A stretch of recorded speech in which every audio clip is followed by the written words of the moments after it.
Penilaian semakin akhir semester berjalan. Hari kedua pada sesi pertama ini. Nah, sebelum kita mulai, kita perkenalan dulu kali ya. Nama aku Noven. Nama aku Julia. Hari ini kita akan membangun kegiatan ini sampai akhir. Nah, sebelumnya terima kasih kepada orang tua yang sudah datang untuk mendampingi para peserta didik tentang presentasi hari ini. Sekarang kita akan mulai dengan doa terlebih dahulu. Marilah kita bersatu dalam doa. Nama Bapa dan Putra dan Roh Kudus. Amin. Selamat pagi ya Tuhan, puji dan syukur kami ucapkan kepadamu karena hari ini Kau telah mempertemukan kami di sini dengan keadaan sehat dan tidak mengalami suatu apapun.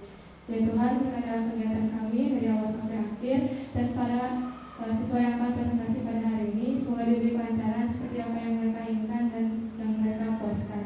Terima kasih ya Tuhan, demi Yesus Tuhan menerima kami. Amin. Bapa kami yang ada di surga, dimuliakanlah namamu, datanglah kerajaanmu, jadilah kehendak-mu di atas bumi seperti di dalam surga. Berilah kami rezeki pada hari ini, dan ampunilah kesalahan kami, seperti kami pun mengampuni yang bersalah kepada kami. Dan janganlah masukkan kami dalam pencobaan, tetapi bebaskanlah kami dari yang jahat. Amin. Dalam nama Bapa dan Putra dan Roh Kudus. Amin. Mari kita bangkit berdiri untuk menyanyikan lagu Indonesia Raya dan dilanjutkan dengan Mas Yayasan Saya Suci.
kita akan mendengarkan sepatah kata dari kepala sekolah kita. Silakan kepada Pak Karhadi.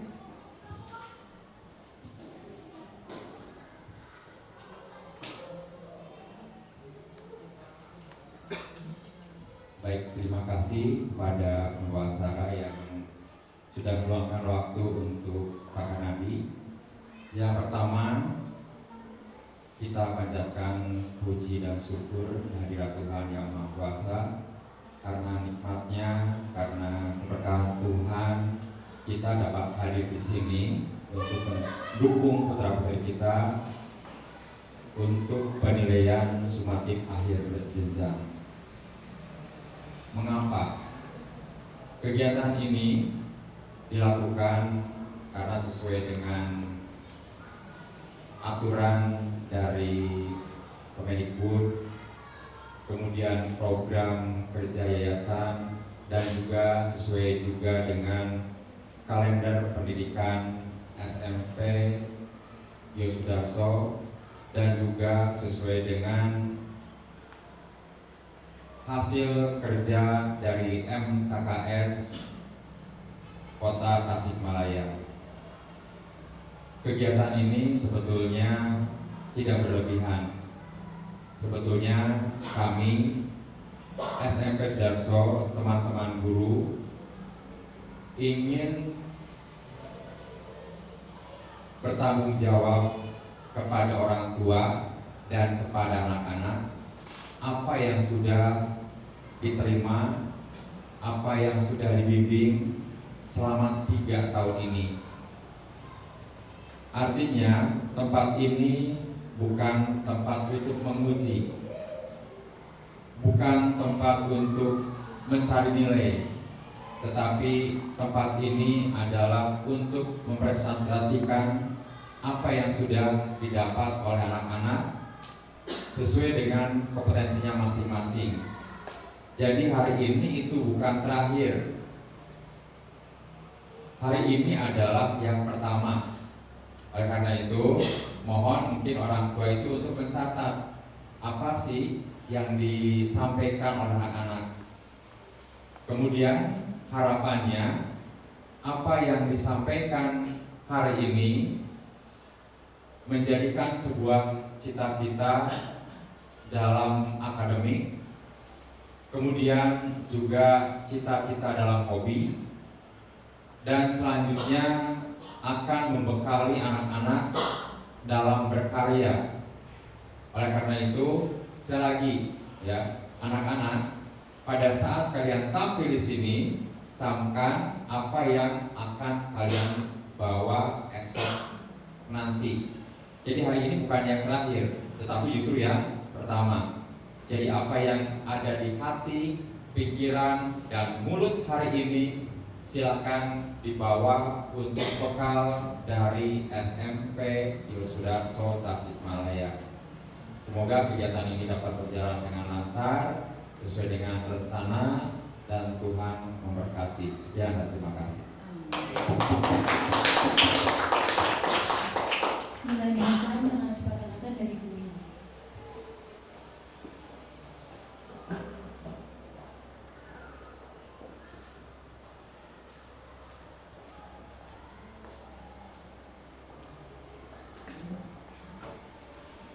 Terima kasih atas waktunya. Selamat pagi Bapak Ibu orang tua. Terima kasih atas waktunya sudah berkenan hadir di tempat ini. Selamat pagi juga Bapak Ibu guru dan juga anak-anak yang sudah mempersiapkan diri selama 1,5 minggu, dan hari ini kita bertemu lagi di tempat ini. Tidak terasa anak-anak sudah mulai ke tingkatan yang paling tinggi di SMP ini, yaitu ada di kelas 9. Nah, tindak lanjutnya setelah di kelas 9 otomatis mereka akan naik ke jenjang yang lebih tinggi, yaitu di SMA. Tapi sebelum meninggalkan tempat ini, ada beberapa kriteria yang sudah ditetapkan supaya anak-anak bisa lulus dari tempat ini.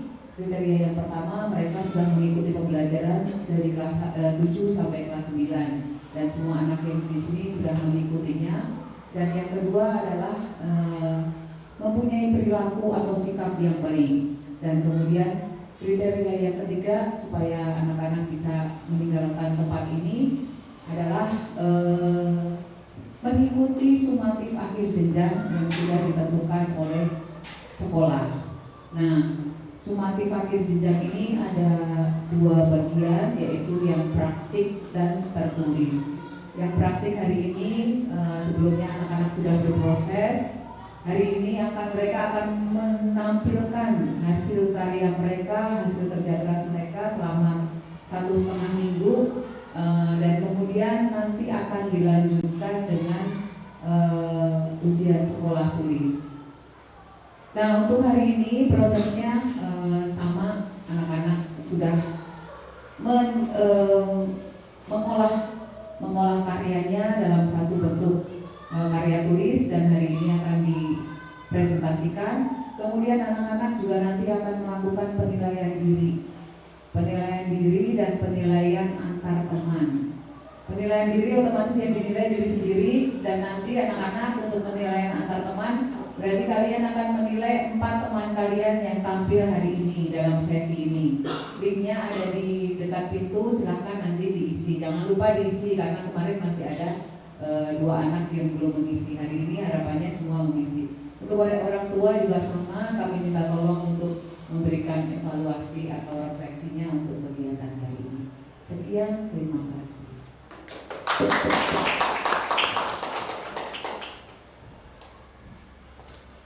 Terima kasih Pak Kare dan Bu Indi atas ucapannya. Tanpa berlama-lama, kita makin lanjut ya. Udah pada siap belum nih teman-teman? Apa ada suaranya baik udah siap? Kita lanjutkan dengan pesan pertama kita, yaitu Gracia Karenina.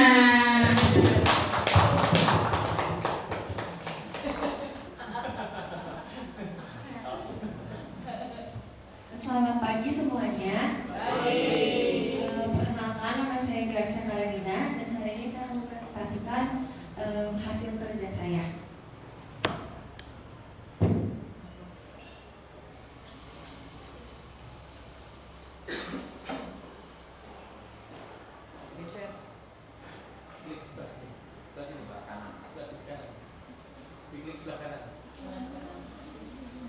Untuk tema yang saya ambil ada dari nomor 3, Good Health and Well-being, atau bahasa Indonesianya adalah kesehatan dan kesejahteraan masyarakat. 2 concern atau kekhawatiran yang saya ambil di sini ada kesehatan ibu dan anak dan juga pelayanan kesehatan secara menyeluruh di Indonesia.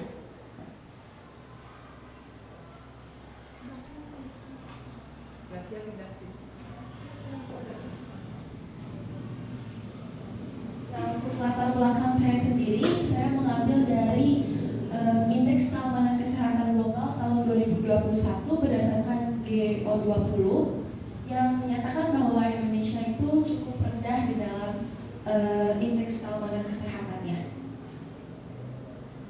Nah, tujuan saya sendiri untuk memberikan informasi untuk menunjang kesehatan masyarakat, meningkatkan kesadaran masyarakat akan kondisi kesehatan yang ada di sekitar.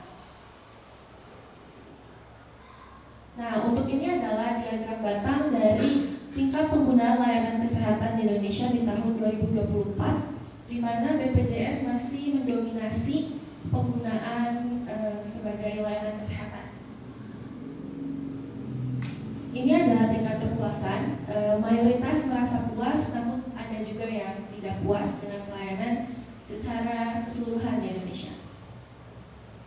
Ini adalah kesimpulan dari data yang saya ambil berdasarkan dari 44 responden yang mayoritasnya berusia di atas 17 tahun dan juga bekerja dengan cukup banyak pekerjaan yang berbeda. Setelah itu ada juga responden ini didominasi oleh warga dari Tasikmalaya, namun juga ada dari kota-kota yang lain. Nah, selanjutnya ini adalah tingkat pelayanan kesehatan di Tasikmalaya. Tingkat penggunaan layanan kesehatan di Tasikmalaya sendiri juga didominasi oleh BPJS. Sedangkan yang lainnya menggunakan Kartu Indonesia Sehat dan juga melakukan pelayanan dari cara pembayaran secara umum. Setelah itu ini adalah tingkat kepuasan pelayanan kesehatan di Tasikmalaya. Sebagian besar merasa puas dengan pelayanannya.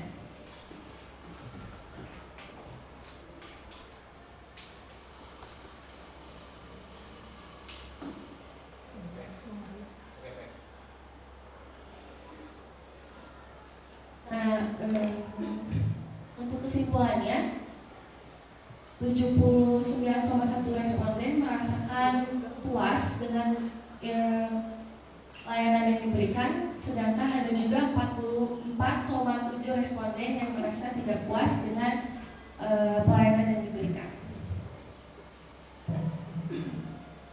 Nah, ini adalah hasil dari perhitungan saya dari rata-rata, median, modus, dari usia dari para responden yang sudah mengisi dari Tasikmalaya. Untuk rata-rata sendiri ini sudah dibagi dengan sejumlah 26 usia dan juga dibagi dengan 26 karena ada 26 data dari Tasikmalaya.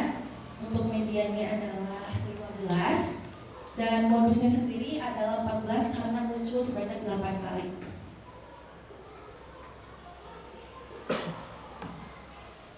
Dan ini adalah hasil dari wawancara saya.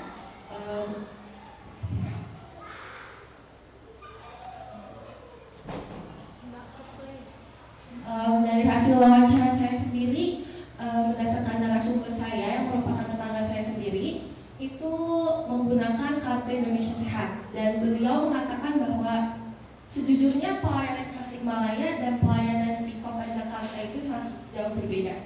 Karena ketika di Kota Jakarta itu tidak ada yang membeda-bedakan karena menggunakan Kartu Indonesia Sehat atau tidak menggunakan Kartu Indonesia Sehat. Sedangkan di Tasikmalaya sendiri lebih kurang mannernya atau sikap para pelayan kesehatan di sini tuh masih membeda-bedakan antara yang membayar secara umum menggunakan BPJS dan juga menggunakan Kartu Indonesia Sehat. Untuk norma hukumnya sendiri saya mengambil dari salah satu jurnal dari Universitas Patimura bahwa kita ada 5 dasar pertimbangan dari hukum kesehatan itu sendiri. Salah satunya adalah hak asasi dan prinsip kesehatan yang non diskriminatif. Sedangkan seperti yang sudah lihat tadi bahwa masih ada diskriminasi antara perbedaan yang membayar secara umum dan juga menggunakan layanan kesehatan lain. Nah, ini juga ada di pemenuhan hak masyarakat atas kesehatan tercermin dalam alokasi negara atau APBN atau APBD dalam UU Kesehatan tahun 2009 secara konkret, yaitu pemenuhan alokasi anggaran kesehatan untuk pusat. Jadi seharusnya sudah ada alokasi dana tersendiri dari pemerintah untuk para pengguna Kartu Indonesia Sehat atau yang menggunakan layanan-layanan kesehatan tersebut. Nah, ini saya mengambil dari form saya, dari para responden saya yang berpendapat bahwa banyak petugas kesehatan yang melayani para pasiennya ini dengan sikap yang tidak sopan atau seperti membeda-bedakan ketika misalkan menggunakan BPJS seperti ini, menggunakan Kartu Indonesia Sehat seperti ini, sedangkan untuk umum seperti ini, jadi berbeda-beda. Salah satunya dilayani lambat dan juga akses dapat kamar nomor 2 seperti itu. Nah, bagaimana tindak lanjut kita? Berdasarkan hasil survei saya tadi itu, ada baiknya kita tuh berpikir bahwa kita tidak boleh menyepelekan orang-orang yang menggunakan layanan-layanan kesehatan yang merupakan bantuan, karena sama saja kita seperti merendahkan martabat manusia lainnya. Karena sebenarnya di mata Allah semua manusia itu sama, meskipun mungkin ada yang ekonominya rendah, ekonominya cukup tinggi, cukup membantu, tapi ada juga yang tidak. Maka tindak lanjut saya adalah saya mengambil dan mengutip dari ayat Alkitab 2 Timotius 1 ayat 7 yang berbunyi, sebab Allah memberikan kepada kita bukan roh ketakutan, melainkan roh yang membangkitkan kekuatan, kasih dan ketertiban. Jadi ada baiknya dengan kekuatan yang kita punya, dengan kemampuan yang kita bisa, kita membantu dengan sepenuh hati. Ini adalah tingkat kematian ibu dan anak di Indonesia per 2020 kematian ibu ini mencapaikan 189 per 100.000 kelahiran hidup. Adapun kematian bayi itu tercatat mencapai 16,85 per 1000 kelahiran hidup. Jadi dari 1000 kelahiran hidup bayi itu ternyata hanya yang mencapai usia 1 tahun itu hanya sebanyak 17 orang. Tapi apakah pelayanan kesehatan di Indonesia untuk ibu hamil yang dikhususkan karena membutuhkan kebutuhan khusus itu sudah cukup? Sebenarnya jawabannya adalah sudah, tapi karena banyak sekali bidan-bidan atau tenaga-tenaga kesehatan yang usianya sudah mungkin di atas 50 tahun dan sudah tidak mengikuti teknologi zaman sekarang, sehingga bisa disebut juga seperti gaptek, sehingga teknologi-teknologi ini tidak tergunakan sepenuhnya.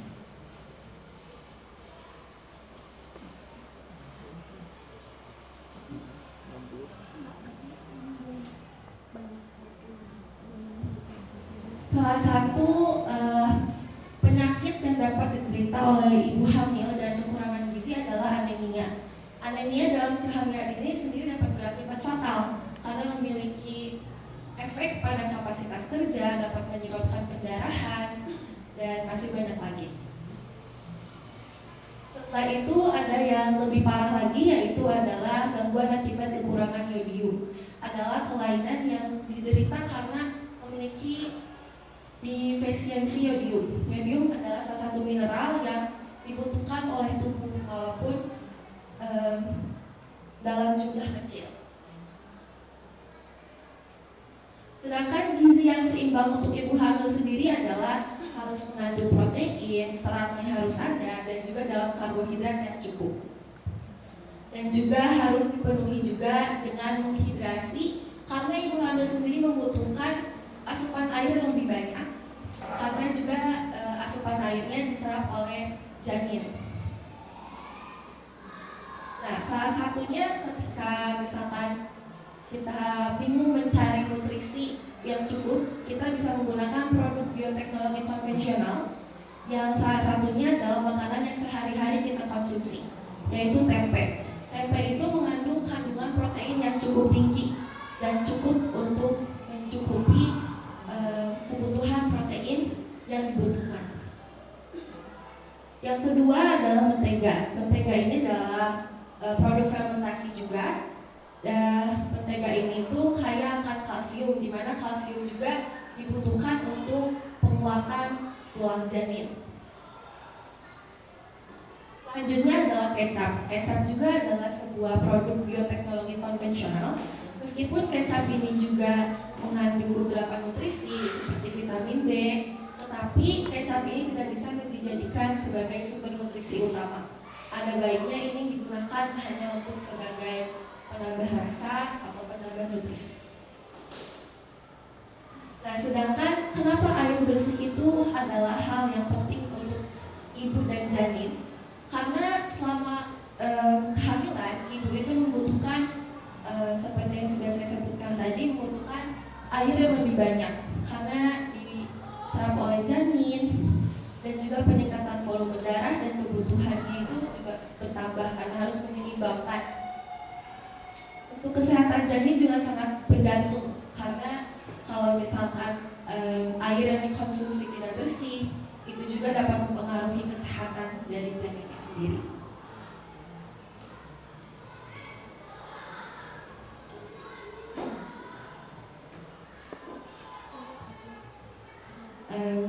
So now I'm gonna switch my language to English to explain my video.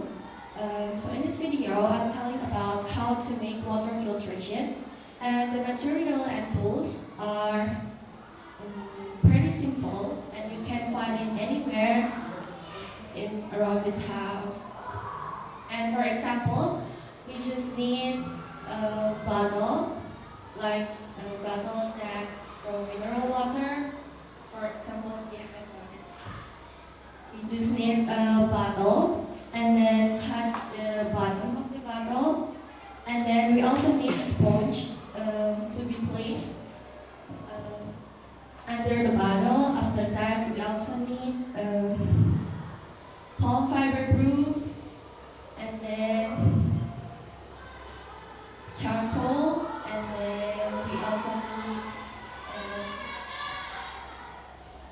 also need coconut fiber, and we also need like a small stone. And then how to make it is actually pretty easy. We're just gonna have to put all of the materials into the right step. Like first, we have to put the sponge, and then we have to put the palm fiber broom, and on top of it, we have to put the charcoal, and then we have to compact it again, and then we put the coconut fiber, and then we also put the small stones out of the coconut fiber to compact it, and the small stone is actually for it's for clean the water, like the big particles like sand, dirt, like that, or maybe like leaf that sometimes on the water.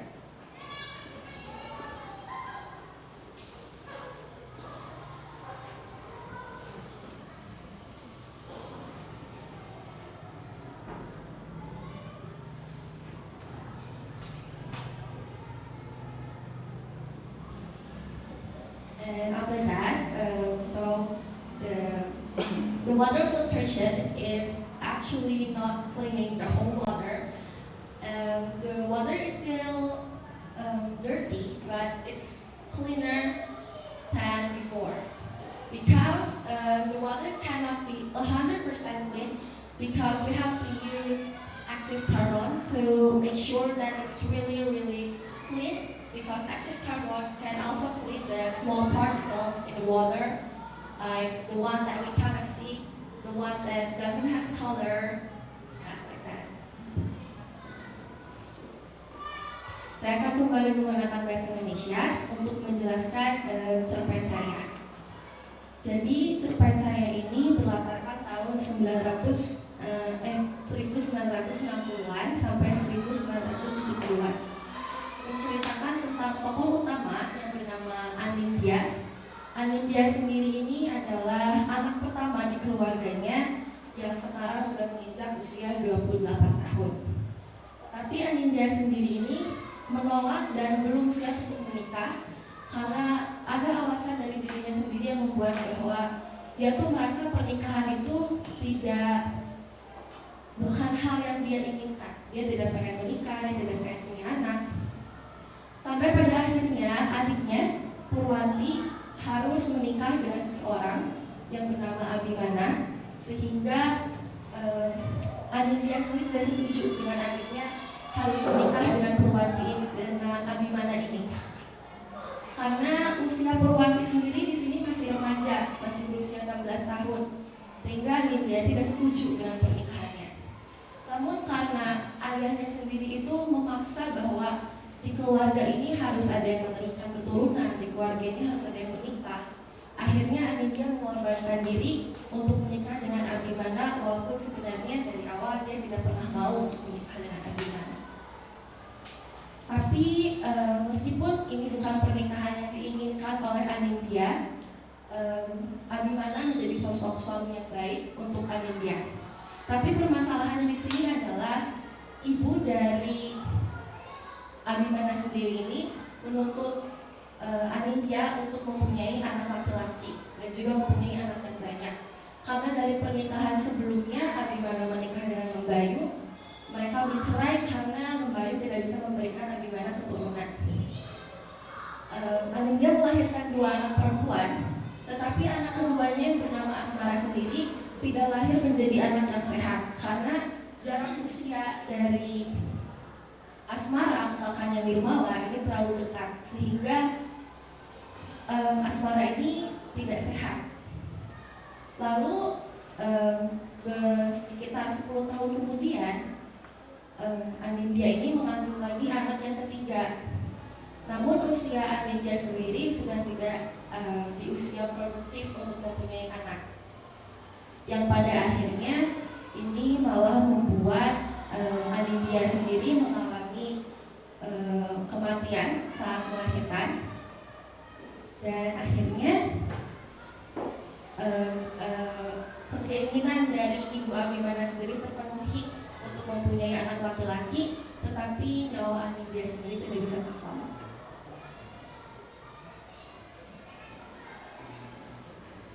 Ini adalah hasil dari neraca saldo saya tadi dari membuat water filtration atau filtrasi air. Dan ini adalah lukisan saya. Lukisan saya sendiri ini ada artinya. Yang ini lukisan saya. Jadi ini tuh menggambarkan bahwa saya ingin menggambarkan ketika seorang ibu dan juga seorang ayah kehilangan anaknya karena anaknya sudah meninggal, itu there's still hope, atau masih ada harapan bahwa mungkin akan digantikan untuk jadi yang lebih baik lagi ke depannya. Sekian presentasi saya. Terima kasih.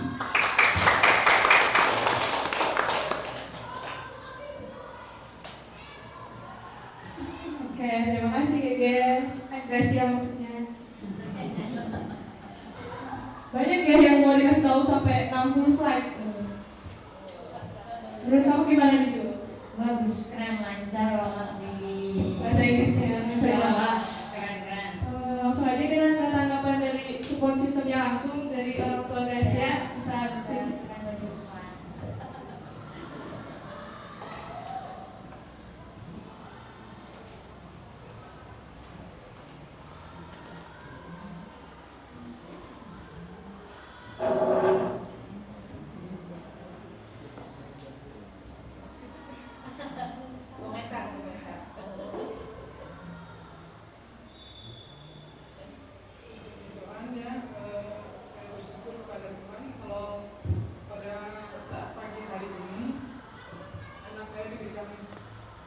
kelancaran di dalam menyampaikan presentasinya.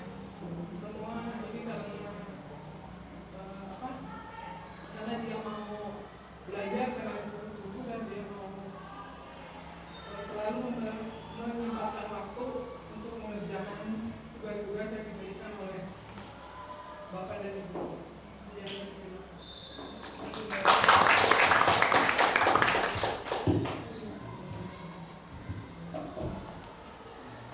Lalu sekarang ada guru, mungkin ada yang mau nanya? Baik, terima kasih waktunya. Gracia, terima kasih atas usahanya. Ibu sangat tahu proses kamu dari kelas 7 sampai kelas 9. Gracia ini tidak terlalu suka matematika, lebih suka ke bahasa ya. Tetapi Gracia tidak putus asa begitu saja, apalagi di kelas 9 ini kamu berusaha nggak ingin ketinggalan dari yang lain gitu ya. Sedikit yang nanti tolong direvisi, yang lain sudah ya, karena Gracia sering juga waktu mengerjakan itu sering ke ibu, jadi tidak ada masalah. Tetapi ada yang kurang pas, jadi nanti supaya menjadi suatu data yang benar, nanti itu apa sih, dibetulkan. Tolong di slide ke-13 ya.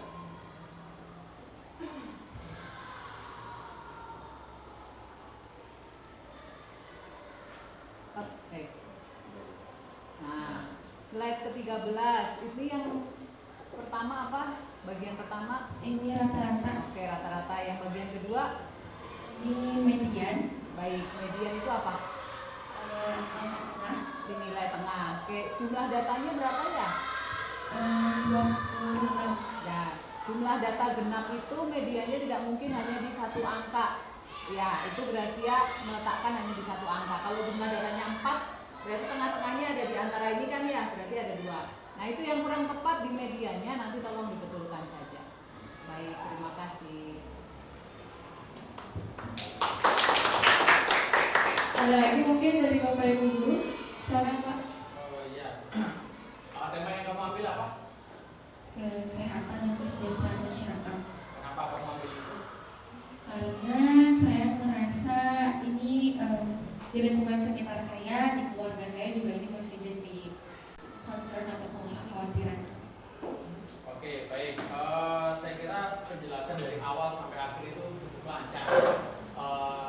Tanpa kamu tuh menguasai materi, menguasai apa yang kamu lakukan sendiri, prosesnya sudah kamu lakukan, sehingga penyampaiannya ke publik itu juga bisa diterima dengan baik, bukan ya? Ada beberapa hal yang saya catat, lebih pada komentar sih, bukan menanyakan materi-materi, dan lebih pada komentar. Yang pertama tentang tadi kamu mendapatkan data wawancara dan sebagainya tentang BPJS, kelas 2 dan sebagainya. Jadi untuk nanti bisa kamu tambah literasi. Kemarin kan kamu kan kuatnya di literasi, kan ya? Saya tahu kuatnya kamu di literasi. Jadi untuk masalah pelayanan mendapatkan kelas 2 dan sebagainya itu bukan karena diskriminasi, tapi karena memang kelas BPJS-nya. Jadi itu yang nanti perlu dipelajari lagi, sehingga ketika menyampaikan ke publik jangan sampai publik itu salah menangkap bahwa sebenarnya bukan karena BPJS selalu dapat kelas yang buruk, tidak ya. Karena memang mungkin beberapa dari Bapak Ibu dan sebagainya pernah menggunakan itu, naik kelasnya bisa, naik kelas tetap bisa, tapi ya bayar juga ya. Jadi itu tergantung dari kelasnya. Terus berikutnya lagi, saya senang kalau kamu ambil data terbaru tahun 2024. Tadi ada beberapa pengambilan sumbernya. Saya senangnya itu ketika berliterasi itu tetap menyantumkan sumbernya itu yang apa yang harus dibiasakan sejak dini. Jadi menghindari pencurian intelektualitas, hasil intelektualitas itu yang bagus di situ. Kalau kamu sudah mulai dari SMP, saya kira besoknya akan lebih baik ya, seperti itu bagus. Dan mengambilannya data yang terkini tahun 2024, meskipun tadi juga ada yang 2018 kan ya. Tapi nggak masalah, paling tidak kamu sudah memulai dengan sesuatu hal yang bagus di literasinya. Berikutnya tadi kamu di bahasa Inggris juga menjelaskan tentang kenapa air ini tidak segera jernih gitu ya, karena memang filtrasinya saya nggak tahu apakah kamu pernah coba dengan ketebalan tertentu sehingga airnya ini lebih jernih dari yang sekarang yang kamu coba sekarang, kan nggak kamu coba itu? Ini udah 2 kali dicoba. Yang pertama itu lebih tebal sebenarnya, tapi airnya emang nggak bisa 100% jernih. Paling lengkap itu masih ada warna kuning muda gitu, sama masih dibantu. Tapi urutan partikelnya sudah sesuai dengan prosedur belum? Sudah. Yang membuat jernih kira-kira apa? Lebih ke sponsnya sih, karena batunya sendiri kan menyaring partikel-partikel besar, terus lanjut pakai serabut kelapa itu lebih ke menyaring lumut-lumut, terus lanjut ke arangnya sendiri itu fungsinya itu untuk menghilangkan bau, habis itu dilanjut ke ujungnya juga untuk menyerap partikel-partikel yang lebih kecil. Sponsnya sendiri, jadi hasil kotorannya itu tertampung di sponsnya. Pakai pasir nggak? Nggak, pakainya kerikil. Untuk menyaring dari kotoran-kotoran kan biasanya pakai pasir. Mungkin ada yang lewat di situnya. Karena memang kalau menggunakan itu tidak selamanya bisa. Yang saya tahu itu kurang bisa menyaring yang partikel yang terlalu kecil itu. Sepertinya pasir akan lebih tepat ya. Terus saya menyorot tentang urutan presentasinya aja, urutan presentasi kan. Kemarin kamu juga sempat bingung ya urutannya dan sebagainya. Tadi pembuatannya untuk yang akuntansi itu dengan yang pembuatan ini kan terpisah, jadi tidak segera bisa menangkap dari hasil itu. Saya mengeluarkan uang sekian kan. Nah urutannya kan kadang-kadang ada, tapi sudah dengan perform tadi itu nggak terasa sebenarnya. Tapi bagi yang bisa kok di awal ya di akhir bolak-balik ini datanya.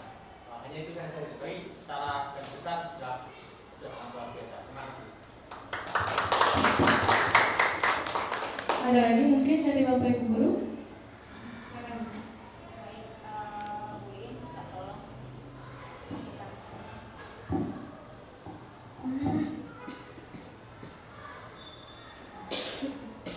Oke, baik. Untuk sekilas, bagi orang yang melihat itu akan berbingungan laporan umum. Kenapa? Laporan yang bagian kredit itu. Kalau orang melihat itu kan 19.000.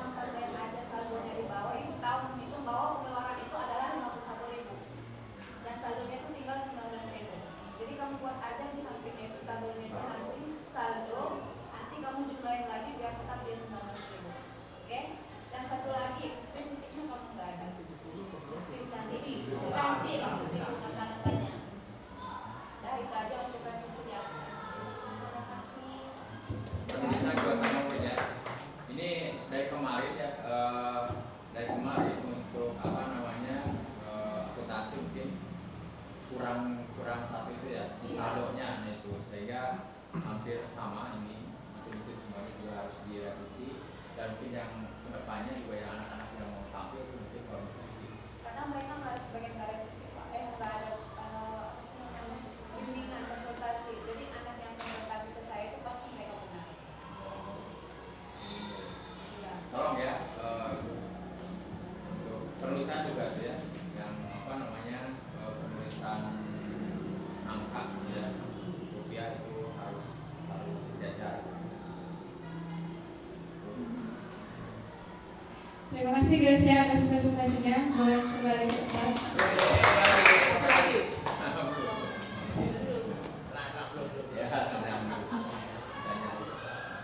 Baik, terima kasih ya.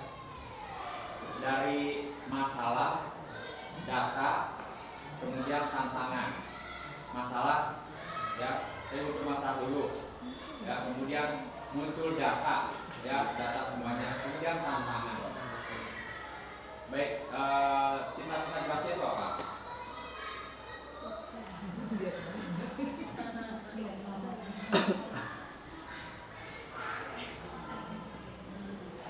Tadinya mau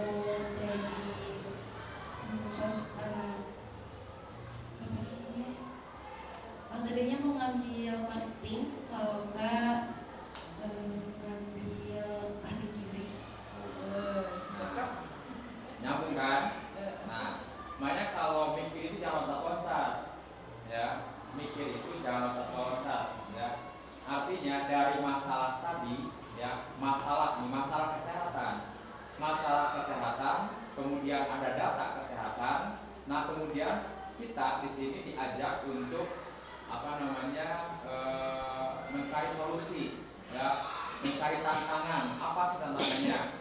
Di antaranya kamu tadi, ya, untuk memecahkan suatu tantangan masalah air. Satu, ya, kamu sudah mencoba membuat hasil karya tentang penjernihan air. Itu bukan hanya semata-mata supaya nilai kamu bagus ini, enggak. Ngapain? Ya bukan supaya nilai kamu bagus di sini, tetapi kedepannya harapannya apa yang kamu buat yang kurang benar, yang masalah, kedepannya itu menjadi pembelajaran bagi kamu, ya. Satu. Yang kedua tadi supaya kita sehat. Tadi pembuatan tempe ya, konsumsi. Nah, hanya konsumsi. Kalau mengkonsumsi berarti kamu hanya sebagai konsumen, tidak menjadi produsen. Kemarin ada salah seorang anak itu pada saat menerapkan kesehatan dia nggak mau menjadi konsumen tapi jadi produsen, yaitu membuat susu kedelai.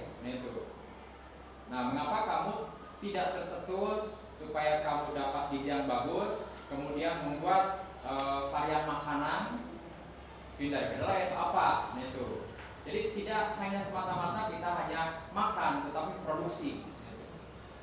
Oleh karena itu, sekali lagi ya, coba dikaitkan masalah sekarang, kemudian data sekarang, tantangan saya ke depan apa, dan tantangan itu supaya menjadi suatu produk yang menghasilkan minimal ya buat kamu sendiri, supaya sehat, supaya sejahtera. Gak usah mikirin orang lain dulu ya, tentang sehat dan sejahtera. Kamu jangan muluk orang lain, minimal kamu dulu ya, saya harus sehat, saya sejahtera. Kalau udah sehat, udah sejahtera, cari duit dari sehat dan sejahtera kamu. Nah itu ya. Jadi jangan terputus-putus ya. Sekali lagi di sini Bapak Ibu Guru memang ini hanya laporan, tetapi laporan itu juga harus ada tindak lanjutnya. Jadi keluar dari sini itu harus menjadi PR. Ya, nah itu. Atau mungkin literasinya kamu ya, literasinya tadi membuat karya tulis. Yang disebut dengan membuat karya tulis khususnya fiksi ya, dalam waktu-waktu luang ya, waktu-waktu luang kamu membuat fiksi cerita itu tidak akan sia-sia,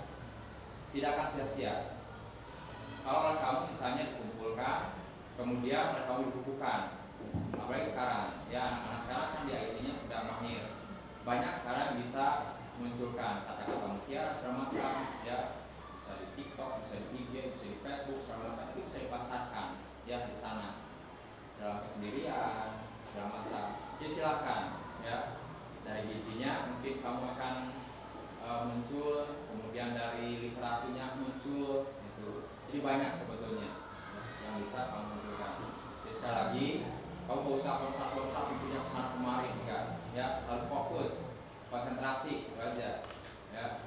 Apalagi yang namanya perempuan sekarang harus tangguh ya, harus tangguh, harus bisa, dan minimal harus mampu untuk dirinya sendiri ya. Siap, terima kasih ya.